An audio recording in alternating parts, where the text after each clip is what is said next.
Një 52 vjeçar është arrestuar nga policia pasi akuzohet se ka qelluar me armë në ajër në afërsi të një lokali. Në kuadër të operacionit të koduar njoftimi pas hekurave rashtitasi me inicialet FC 53 vjeç. Qelloi me pistolet në ajër përballë lokalit në Mullet, ku ndodhej 23 vjeçari me të cilën ishte konfliktuar më parë.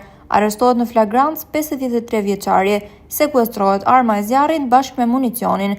Shërbimet e komisariatit të policisë numër 1, me njëherë pas njoftimit se në afërsi të një lokali në fshatin Mullet, një shtetas kishte qelluar në ajër me armë zjarri, dyshohej për shkak të një konflikti për motive të dobta ndërmjet tij dhe një shtetasi që ndodhej në lokal, organizuan punën dhe shkuan në vendngjarje për të sqaruar rrethanat dhe autorsinë e rastit. Si rezultat i veprimeve të shpejta operacionale të kryera në kuadër të operacionit të koduar njoftimi, u parandalua për shkallëzimi i këtij konflikti, si dhe u kap në flagrancë dhe u vu në pranga shtetasi FC 53 vjeç banues në këtë fshat.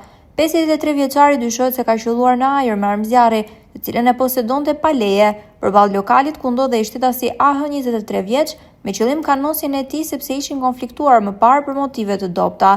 Materialet procedurale i referuan prokurorisë për veprime të mëtejshme, sqaron policia.